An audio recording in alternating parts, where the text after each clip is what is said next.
Good evening, neighbors. How are you? Hope you're doing really well. This is June Margolin from Huntington Matters. We are on interview number 2 in our series for election 2025. Behind the camera today, we have Dana Richter and we have Diane Shaver, who's our producer, who's monitoring the feed. Today, we'd love to welcome Mr. Craig Herskowitz, who is running for Suffolk County Legislator, District 18. There we go. So we're going to dive right in. So Craig, tell us about yourself and why you decided to step forward to serve our community as a Suffolk County Legislator. Sure. Thank you so much for having me. So I was born in Huntington, raised in Northport, graduated Northport Public High School, class of '99. I was an attorney in DC for 8 years. I started with the U.S. Marshal Service, and then went to the FBI, and then the Department of Justice Criminal Division. First at the narcotic and dangerous drugs section, and then the asset forfeiture money laundering section. And then after 8 years in public service, I moved back to New York to work for JPMorgan Chase. And then I back into public service. I was appointed assistant counsel to Governor Cuomo, where I was the chief legal advisor for all financial matters in the state of New York. And I was there during COVID, and during the COVID pandemic, I implemented telehealth and waived co-pays for the vaccine. And then after the Cuomo administration, I became a judge in New York City. And I resigned as a judge to run for office, and I became the Democratic nominee for State Senate District 2 in the last election, which was a bad year for Democrats. And one of the biggest issues that I heard on the campaign trail was that the Democrats were soft on the border, and why are we spending our tax dollars housing migrants and giving migrants debit cards? And there was a lot of resentment in the community. Even immigrants in the community had a lot of resentment towards migrants. So after I lost that election, I became an immigration attorney. And, really? So that's what I'm doing now. Wow. So I'm representing people in their asylum applications. Okay. And I'm noticing a big change right now in the district, where I think the pendulum has swung way too far. And people are seeing the lack of due process and these random ICE raids targeting families and communities, which is hurting businesses and the economy. And I'm noticing like a big change where people are more engaged and also more fearful. A lot of people are afraid what's going on in the communities. Definitely. And so I was inspired to run because I knew there's going to be attacks on our community, and that we needed people to stand up and fight for our community. And someone who was a financial expert, I know Suffolk County doesn't get its fair share of funds, and one of my focus is to make sure that we get our fair share of funds, and we identify projects in Suffolk County to fund, and make sure that Suffolk County is more affordable, it's healthier, and and I think this is going to be this is going to be a change election this year. So I'm excited that people are engaged and people are involved in local politics, and I'm really excited about the election coming up. That's awesome. All right, what have you accomplished in your elected position or work experience? I mean, judge, what kind of New York City judge were you? So I was mostly doing traffic court. So I was with Okay. the New York City Department of Finance. So we did a lot of parking tickets and speeding camera tickets. So not that glamorous. So, Well, there used to be yeah. traffic court. Yes. Yeah. And then you had that judge that recently passed away that, was very famous on social media, who, was very lenient to people who, came into his courtroom with traffic violations. And I like to consider myself, was a very lenient judge, and try to help people find ways to get their tickets dismissed if, they had good reasons. But a lot of people don't have good reasons. But I was never a fan of the speed cameras. Right. And Right. and a lot of people, they get the tickets like literally just like 11 miles per hour over the speed limit, and it's not in front of a school. That's their justification. Yeah. Well, there's no real legal justification to challenge the speeding camera tickets. They're really hard to challenge. And the only way you can challenge is if the camera is defective, but they were never defective. It's people just going literally 11 miles per hour over the speed limit and not even realizing it until after the fact. So unfortunately, still have to find those people guilty, even though I was sympathetic, because I get really annoyed when I get those camera tickets in the mail too. But All right, so sorry to Yeah. tangent us.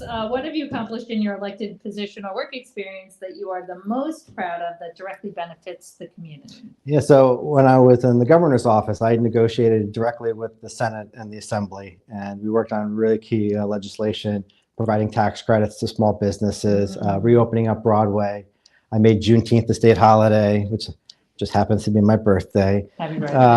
So I checked with the ethics attorney first, and she cleared it that I was able to work on that legislation.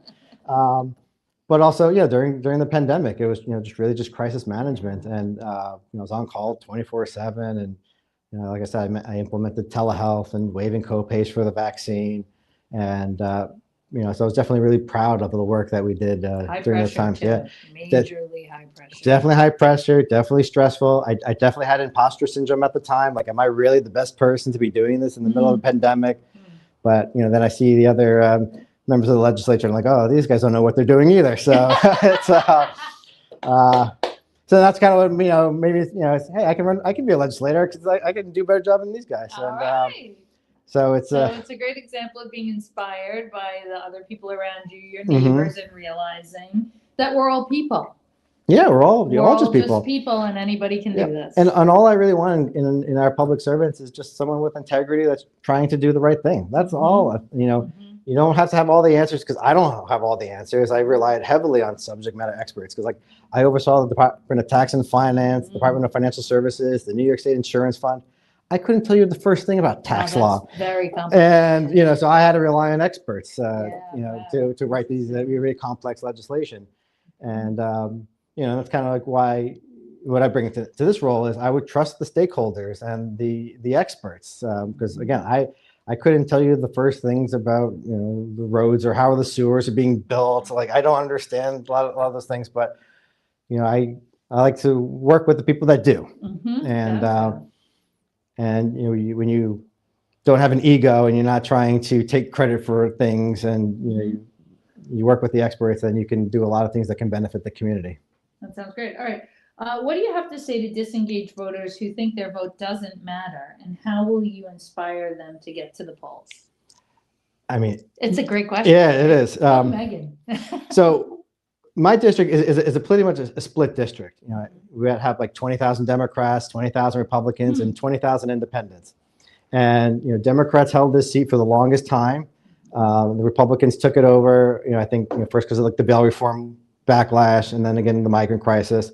So this is definitely a winnable seat when people are engaged. If Democrats vote, we win. If the independents support the Democrats, I think the independents are still a little frustrated with the Democratic Party, and I understand. But I feel like we're getting the independents back. But it's local elections is very, very low turnout, no matter what. We always try to get people to turn out in local elections. It's hard to get people excited about local politics. Everyone's got their own life and own problems to deal with. But you have tremendous power in local elections. And I just encourage everyone just to get involved, come out and vote, get to know the candidates. All the Huntington Democrat candidates, we are unified. I think it's one of the greatest tickets I've seen. With Cooper, with the Huntington Town Supervisor, and Jen Hebert and Stephen, for the town board, really, really strong candidates this year. And, we're doing a coordinated campaign. We're working together, trying to knock on as many doors as possible, trying to talk to voters and getting them to come out to vote. But, I encourage everyone to come out and vote. We got early voting. I think it starts October 25th. Election day is on November 4th.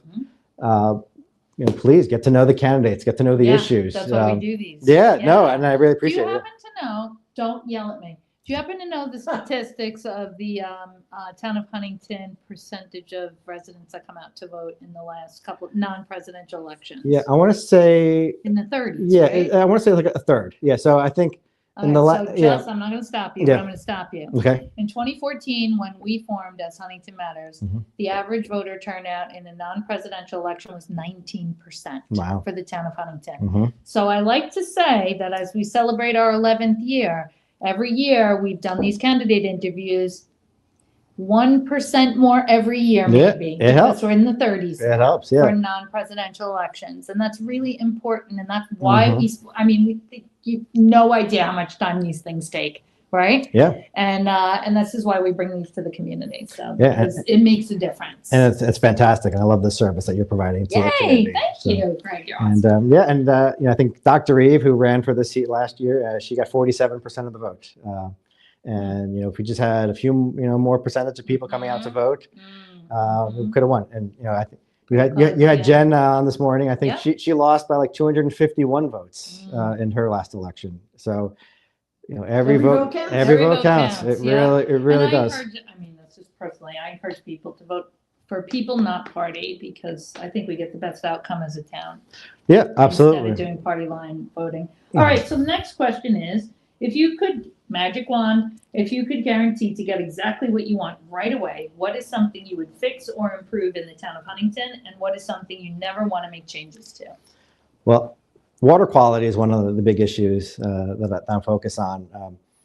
And I love the new sewer systems that are being installed right now. I think that's fantastic. The sewer systems are going to help remove nitrates from the water, and it's also going to be able to provide more smart development in our community, because affordability is a huge issue in Suffolk County. But I want to have clean water that we can drink, and we love our beaches. So we're a coastal community. The environment is not a controversial issue at all, but we need to do more to improve our water quality. And at the county level, there's an awful lot that can be done. Yeah, absolutely. An awful lot. I think that's pretty much the most influential seat for water quality, in my opinion. Yep. Okay, civics lesson. What is the job description of a Suffolk County legislator, and what is the legislature as a body responsible for? So we're kind of like Congress. So if Suffolk County were a state, I think we're larger than like 10 states in the country, just by population. So it's the legislative branch of Suffolk County. So it passes the laws, does the budget, and then we work with the county executive, Ed Romaine, right now, who's kind of like the president or the governor, the executive. There's 18 legislators in Suffolk County, and we be passing on legislation that impacts Suffolk County laws. That's great. Okay, and then tell us about this year's Suffolk County Proposition 2. So it's an easy one. It's an easy one, but it's pretty easy. Yeah, it's where you flip your ballot. Right. I'm not excited about Prop 2 this year as I was last year. The Prop 2 with the water quality. That one I 100% supported. I love that one. Yeah. I think this Prop 2 is more. Well, it extends the terms of you don't like legislators. Well, I'm not a legislator yet, so. Okay. So that means that you can run every 2 years. Right. So, I do. I mean, I'm kind of like indifferent on it. I mean, I like the fact that legislators are responsible to the community, and then they have to go before the community every 2 years, be accountable to the constituents. Right. So extending it to 4 years. Look, I think it also has its advantages because it allows, you don't have to campaign every. Right, but it takes so much time and energy. As much as I don't like campaigning, I think it's great for the community. I think, like, I'm not knocking on someone's door unless it's during the campaign season, and and I get to talk to people who I would never have talked to if I had not gone to their homes. So I definitely think the campaign forces you to engage with voters. And I think more voter engagement is important, and I think we need more town halls and be more accountable to the voters. Town halls are good. I mean, you could always knock on doors even after you're elected. Right, but you could. I do have like bad encounters that kind of like discourage me. I had one nice conversation with someone, and it was going along really well. He goes, "Oh, are you a Democrat or Republican?" I go, "Democrat." He's like, "Get off my property!" And the Democratic brand is still not great in Suffolk County, but we're working to improve that. The Democrats definitely are terrible at messaging, so we're gonna try to improve the message, and so we can tackle the problems that are facing the people of Suffolk County. So the sewers in Huntington Station, we've heard a lot about the sewers in Huntington Station. I am personally extremely excited. What does that mean for the rest of us who aren't getting hooked up? How can it help us? I mean, right now it's going in phases. Right now, the sewers are focused on homes that are near the water because that's where the big problem with the nitrates leaking into the water are. But I think it's so antiquated that we have septic tanks, and I would love to see everyone hooked up to the sewer line. And I think that's the goal eventually. I mean, it's going to be a long process, but I definitely want to work on securing the funding to ensure that everyone is eventually hooked up to the sewer system, because I think it's fantastic for everything. It's going to be great for the environment. It's going to be great for housing. It's going to be great for the community. So even though the minor inconvenience of the roads being dug up right now, like, I'm not bothered by it at all. Like, I think, thinking long term, this is going to be a fantastic project. And I'm glad you brought up sewers, because it's not a sexy issue that people like to talk about. So, but it's huge. It's county. It's like all based with the county. So this is going to be a big part of if you get elected, your job for the next maybe 4 years. Depending on Prop 2. Okay. Housing and development. This is the #1 question we've gotten submitted by our community. What can the candidates do to bring in more workforce and actually affordable housing for our graduates and seniors? What can our legislators do to encourage developers to build for this underserved group? And we're not talking about the 20% affordable. Yeah, and I think that's one of the biggest problems that I hear. Seniors can't afford to stay here, and children who grow up and want to stay in the community they love can't afford to live here. So we definitely need more housing for people who live and work in the communities, and sewer systems are going to help with that. We're going to be able to have more development because of those sewer systems. It's providing tax incentives for developers. We have the housing development project right now that's being constructed by the Northport High School, which looks fantastic. Yes, it's a beautiful project. I think the community was fighting that for over 50 years. And I think that's kind of like a big problem that we have, is you need community input. Because if you don't include the community, there's a lot of, fear and scare tactics around, affordable housing that's going to bring crime, but like, it's completely fear tactics. So when you gauge the community, you let them know about, these projects that are there to help our seniors and our veterans, and people who first responders, our teachers, and restaurant workers. People complain about all the traffic that we have. Like, not have all our workforce living in the communities that they work in, so it avoids traffic as well. So there's definitely a lot of ways that we can do to improve affordability on Suffolk County. Yeah, I mean, it's such Avalon had a couple of hundred units available for their lottery. Again, thousands and thousands of people applied. That just shows you the need. Yeah, and this is not in my district, but we have the Melville Town Center project that's going to be developed. That's going to be allocated for affordable housing, and I think it's going to have a great walkable community. So I'm really excited about that project. But you guys would get to vote on things related to it that hit the county. Right. Yeah. So, All right, great. All right. So many major thoroughfares in Huntington, like Park Avenue, Deer Park Avenue, and Oakwood Road, are county roads that are extremely congested at rush hour. What can be done to alleviate traffic congestion? Traffic judge here. Improve pedestrian safety, especially near schools, and maintain the conditions of these roads that our community uses daily.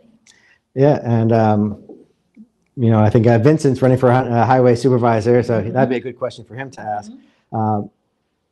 But we do have definitely a traffic problem, especially on the LIE in the northern state. And I think we need more funding, to improve our roads and for roads around the schools. I mean, I love those signs of those flashing lights that warn people that's like 20 miles per hour. We need more of those. Needing more of those. But I think it's working with the individual communities and trying to identify issues, problem areas. I think studies can show where areas that are dangerous or where it can be fixed. So I would rely on the subject matter experts in identifying areas where we can improve road safety. And I think traffic congestion is a horrible problem. It's parking is a terrible problem. Yeah. And I don't think parking meters are the answer for that. I personally try to avoid parking meters because I can't enjoy shopping or dining knowing that my meter is going to go off. Have you tried the app? Have you done the Passport app? Yeah. So I'm sorry to. Yeah. Sorry. Yeah. They're big. Yes. So that's what we're trying to encourage people to do now. Because right from look at that. Boom, boom, boom. You had 50 cents. Yeah. It's so pretty cool. But I think a lot of people are not tech savvy. Technology. I'm not someone I consider tech savvy, so it takes me a while to adjust to change. Sounds good. All right. So Suffolk County this is economic development and job growth. Suffolk County has been experiencing a brain drain over the past few decades because of the high cost of living. What can be done to bring businesses back to Suffolk County so we can grow our community? So the tie-in is that we've lost a lot of big businesses here that used to have headquarters here, that used to provide good jobs for the graduates. So that's... And we have extremely high property taxes here. And one of the reasons is because we have the best schools. And we spend all this money educating our children, and then they can't afford to live in the community that they grew up in. And so we need to incentivize our children to stay and work in the communities. And so again, affordability, if we provide more housing for students and for young people, to encourage them to stay and live in the community is a good way to encourage workers to stay, and then also helps businesses. Because then they have a better workforce. Exactly. Locally. So if people stay in the community, then businesses grow. And also, I've spoken to a lot of businesses now regarding ICE raids, where a lot of their workers are being picked up at bus stops or randomly on the street and just not showing up to work, and they don't know why. So I think this is a really scary time for people in the community and for businesses who their workforce is being targeted right now. So I think that's going to get worse before it gets better. ICE now has a larger budget than most countries' militaries, and they're building more detention facilities. And the U.S. Supreme Court said that racial profiling is allowed now, and so it's people are just going to be targeted and grabbed by ICE, and it's a lot of people are afraid right now, and that's just not hurting families; it's hurting businesses, and I think a lot of businesses are feeling that right now. So, so I want to be able to support our small businesses and our mom and pops because it's going to be very challenging times. Yeah, that was the next question. We recognize that the economy as well as competition from the digital world has been tough on local mom and pop businesses. What would you do to help them through these tough times from a county standpoint? From a county, yeah. I mean, I think we want to encourage people to shop at small businesses and mom and pop shops, and whether it's providing community events or fairs where we can promote small businesses, or providing tax incentives for small businesses. That would help. Yes, that would help. Yeah, and I think that's definitely something that we could do. Working with Albany to help secure more funding. Maybe grants. Maybe grants. Yeah, absolutely. Yeah. Okay. Okay. Crime and public safety. Huntington Matters Neighborhood Watch celebrates 11 years in 2 weeks. Oh, congratulations. Thank you. What public safety priorities do you have, and how would you work with other layers of government to achieve them? I think it's important that we, improve the relationship between the community and law enforcement, and part of that is having people feel safe when law enforcement, and have people feel comfortable going to law enforcement. Right now, we have a lot of sex trafficking cases where people are too afraid to go to law enforcement because they're afraid they'll get arrested or they'll get deported. So we need to encourage people to work with law enforcement and to report crimes. And so I think improving that relationship with the community and the police could go a long way to addressing a lot of these issues. I agree. And tomorrow night from 6:30 to 8:30 p.m. at the South Huntington Library, the second precinct level advisory board is hosting their quarterly meeting, and the topic is human trafficking. Okay, yeah. And we're having SEPD human trafficking and unit and ECLI vibes doing a coordinated presentation. So come on down, open to the public, including you if you're not door knocking. June's wearing your second. I am. Come on, let's go. All right, great. So public health and social services. This is a huge thing that the county is involved with. The opioid crisis, mental health services, and support for vulnerable populations are significant countywide issues. How will you ensure that Huntington residents have sufficient access to county-run public health resources, addiction services, and social safety net programs? Yeah, and really that comes down to funding as well. When I was an attorney, I represented a lot of people who had mental health issues. And they had enough beds in jails, but not enough beds in mental health facilities. So people were not getting the treatment that they needed. And, because we need to not stigmatize, mental health, and make sure that, we have the resources to tackle all these mental health issues. And I think we all have experienced mental health issues during the pandemic. And so it's not something that should be stigmatized, but, we should encourage people to get help, but also that we need to be able to provide those resources so people can get help. And that means enough staff and enough beds and enough, facilities where we can provide treatment for people seeking help. Yeah. So, about the DASH Center, right? That seems to be very successful. If they could replicate that, that'd be very cool. Okay. Environmental stewardship in county parks. Suffolk County manages important natural resources and parks within Huntington, such as Quandre Hall in your district and West Hills Park. How will you advocate for the protection of our regional environment and secure funding for the maintenance and improvement of our county parks for the benefit of all residents? Yeah, it all comes down to funding. So there's all these projects that need funding. Yeah. And, so again, as my expertise in financial matters and financial crimes, and as the chief legal advisor for financial matters for the state of New York, my priority is going to be securing more funding. We pay so high taxes in Suffolk County, and Suffolk County tax dollars go to Albany, and Albany tax dollars go to other parts of the country, and we're not getting our fair share of funds. And so I will be a strong advocate for more funding, working with Albany, and making sure that we identify projects that improve our environment, that improve our communities. And and I think that's going to be one of my top issues that I'm going to be, as a legislator, is going to try to bring in as much dollars as I can to the district to improve our community. Yeah, grants too, right? Yep. There's loads of them out there too, yeah. How much priority will you place on preservation of open space and land and improvements in public infrastructure like roadways, water, and sewer? Probably one of my top priorities. Yeah. All right. Last question is transparency and public engagement. How would you take advantage of technology? I like this question. I didn't write it.